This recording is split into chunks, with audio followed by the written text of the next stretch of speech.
I'm glad to get a chance to add to my contribution last evening, and I suppose there is a lot of concern out there in relation to road safety, and a lot of ideas about reducing speed limits and increasing penalty points, but we have to admit that there is a massive increase in the volume of traffic on every road.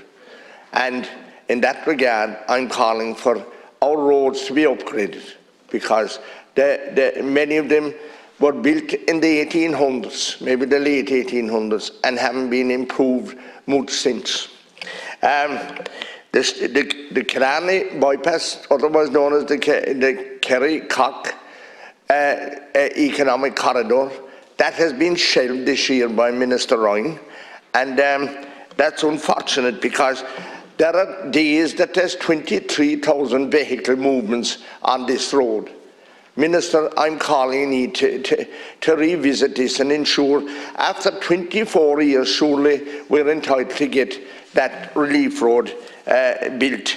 And there are so many dangerous junctions, dangerous bridges, Listroy Bridge, Blackwater Bridge, Cara Bridge. All these bridges, they haven't been touched since the 1800s. And we know the vast volumes of traffic. Minister, we have 660 roads remaining on our local improvement scheme list. That's terrible. And even the Banana Road and the Larrock Road goes through to assist. These roads are in a shambles with trees hanging over the road, and big vehicles, and even going down Malls Gap, the Ring of Kerry Road from Sneem to Malls Gap. So much needs to be done there to trim back the trees and the bushes and give the fellas with the buses, the massive volume of buses that's going down them roads every day. Section 39 workers, Minister, they deserve pay parity. They're doing the same work as other workers, and they have been left behind, and they're going on strike, and they have to bear the brunt of that because they've been left down, leaving childcare crashes until next year. Without any, after all the presentation they made. And then I just want to mention about HVO oil. It's hydro treated vegetable oil. That is an option instead of electric.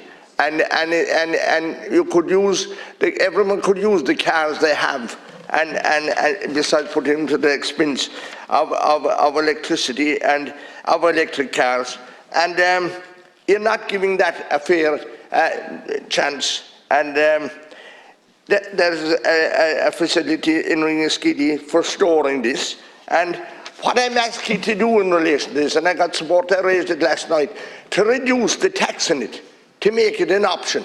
If you're serious about reducing emissions, and whatever he'll do with emissions, he won't still change the weather, and especially when other countries, we see what they're doing in America, and we see what they're doing in China, and they're penalising the people here in this country with carbon taxes, and making it harder for people working and transport operators to survive. I'm asking you to look at this option and give it favourable consideration and give it a chance. Thank you, Minister, Chairman, for allowing me.